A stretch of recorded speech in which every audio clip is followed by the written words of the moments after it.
Hello बच्चों, कैसे आप सभी लोग। आशा करते हैं कि आप सभी लोग अच्छे होंगे और मन लगा कर पढ़ाई करेंगे। तो आइए, अध्याय तीसरा दोहा रहीम जी के द्वारा जो कक्षा 9 हिंदी का लिखा गया है उसी को ध्यान में रखते हुए आज हम चौथा जो दोहा है उस चौथे दोहे का अच्छे तरीके से संदर्भ प्रसंग व्याख्या काव्यगत सौंदर्य और अलंकार पे चर्चा करेंगे और उसको जीवन में उतारने का हम प्रयास भी करेंगे।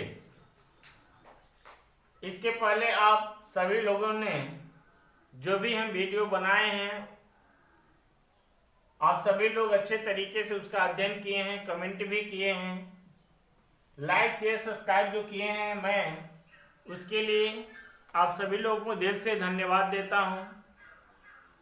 और इसी तरह से आप लोगों का मान सम्मान जो मिल रहा है वह बहुत ही सराहनीय है। तो आइए उसी क्रम में आज हम दोहा नंबर जो चौथा है, ये रहीम जी के द्वारा बहुत ही सुंदर दोहा लिखा गया है, जिसको पढ़ने के बाद एक आभास हमारे दिल में महसूस होगा, हृदय में एक आभास होगा कि वास्तव में ये लाइन जो लिखी गई है ये बहुत ही महत्वपूर्ण लाइन है।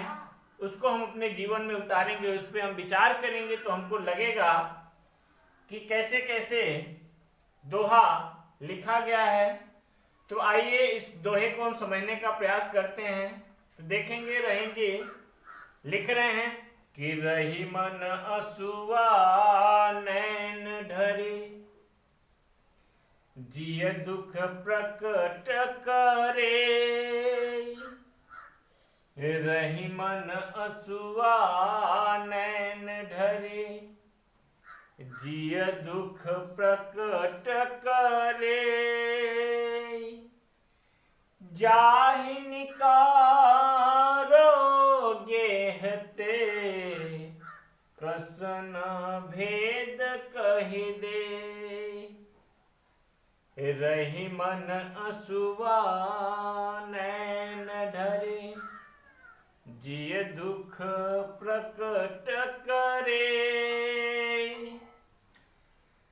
जाहि निकारो गेहते, कसन भेद कहि दे। ध्यान से देखिए, हर एक दोहे को, चाहे साखी हो चाहे दोहा हो, उसको जब आप 2 से 3 बार पढ़िएगा तो बहुत ऐसे शब्द हैं ना जो उसका अर्थ आप खुद समझ लेंगे। बस आप पढ़ के उसको देखो, आप पढ़ेंगे तो तभी आपको ये क्लियर हो पाएगा इसका अर्थ क्या है। सोचने से नहीं, आप पढ़ो फिर विचार करो, फिर आप देखिए।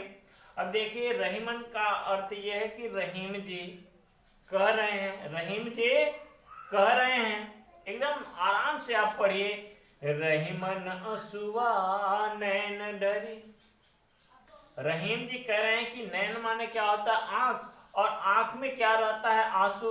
और ढरी माने निकल रहे हैं, बह रहे हैं।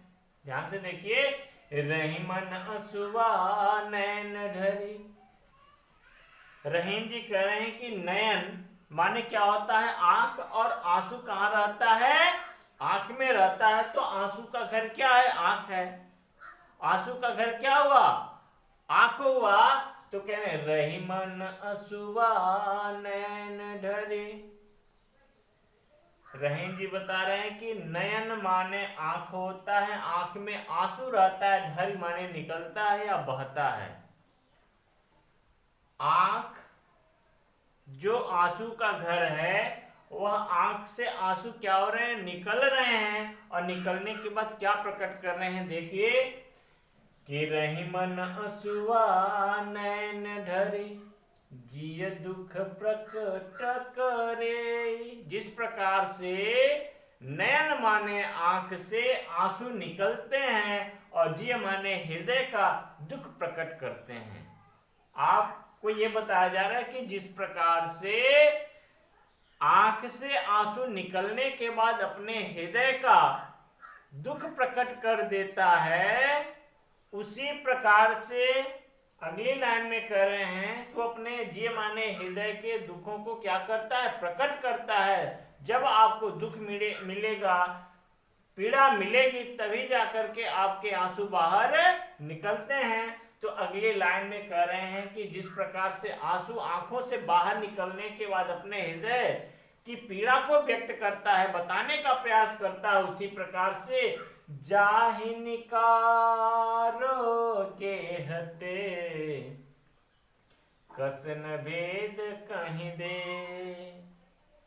जिस प्रकार से आंसू अपने हृदय की पीड़ा को व्यक्त कर देता है, लोग महसूस कर लेते हैं कि बहुत ये दुख में है, उसी प्रकार से जाहि माने जिसको, और निकारो गेह माने घर होता है। किसी भी व्यक्ति को अगर गेह माने उसके घर से आप अगर बाहर निकाल देते हो ना, तो जिस प्रकार से ये दुख को प्रकट कर देता है, उसी प्रकार कसन भेद कहीं दे, अगर उसको आप उसके घर से निकाल के बाहर करते हो तो कहीं न कहीं वह आपके भेद, आपके घर का भेद क्या करता है, लोगों से बता देता है। इसलिए किसी को आप अपने या किसी को किसी के घर से निकालना नहीं चाहिए। जिस प्रकार से आंसू दुख को प्रकट कर दे रहे हैं, उसी प्रकार से अगर किसी को आप घर से निकाल रहे हो, ये हमने क्या घर से निकाल रहे हैं, तो अभी क्या करता है, कहीं न कहीं आपके घर को क्या करता है, घर की बातों को लोगों से बताना शुरू कर देता है। इसलिए आपको किसी को किसी के घर से बेघर नहीं करना चाहिए, किसी को दुख नहीं देना चाहिए, किसी को पीड़ा नहीं देना चाहिए, किसी को किसी से दूर नहीं करना चाहिए। ऐसा इस दोहा के माध्यम से रहीम जी समाज में जितनी भी कुरीतियां हो रही हैं उनको अच्छे तरीके से समझने का प्रयास करने के लिए इस दोहे को लिखे हैं। इसको अपने जीवन में हम सभी लोगों को उतारना चाहिए। ये इसका क्या हो गया, व्याख्या हो गया। संदर्भ की बात किया जाए तो संदर्भ में पूर्वत लिखे हैं, क्योंकि इसके पहले आप सभी लोगों को समझा चुके हैं, बता चुके हैं, तो आप देख लीजिएगा। प्रसंग की बात किया जाए तो प्रसंग वहीं से निकल करके आता है। तो देखिए प्रसंग में क्या लिखेंगे, हेडिंग बना करके। प्रस्तुत दोहे में कवि ने बताया है कि यदि किसी व्यक्ति को घर से निकाल दिया जाए तो वह घर के भेद क्या करता है, खोल देता है। जिस प्रकार से आंसू अपने आपके हृदय की पीड़ा को, दुख को व्यक्त कर दे रहे हैं, उसी प्रकार से किसी भी व्यक्ति को अगर घर से निकाल देते हैं तो वह भी कहीं न कहीं आपके घर का भेद क्या करता है, खोल देता है। इसका ये व्याख्या हुआ। संदर्भ, प्रसंग और व्याख्या आपको हम बता दिए। काव्य का सौंदर्य के बारे में चर्चा कर लिया जाए। भाषा ब्रज है, रस शांत है, छंद क्या है, दोहा है, शैली मुक्तक है, गुण आपका प्रसाद हो जाएगा, शब्द शक्ति अभिधा व लक्षणा हो जाएगा। अब ध्यान से आप देखेंगे, इसमें अलंकार की बात किया जाए तो अलंकार में यहाँ आंसुओं की तुलना किससे किया गया है, मानव से। आंसू की तुलना किससे किया गया है, मानव से किया गया है। इसलिए यहाँ आपका मानवीय करण अलंकार हो जाएगा। कौन अलंकार हो जाएगा, मानवीय करण अलंकार, मानवीय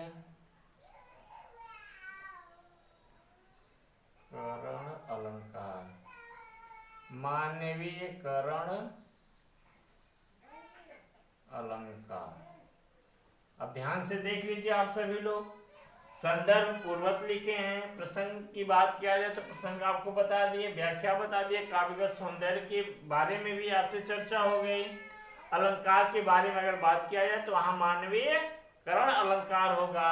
इसलिए मानवीय करण अलंकार की आंसुओं की तुलना किससे किया जा रहा है, मानव से किया जा रहा है। इसलिए यहाँ पर आपका मानवीय करण अलंकार हो जाता है।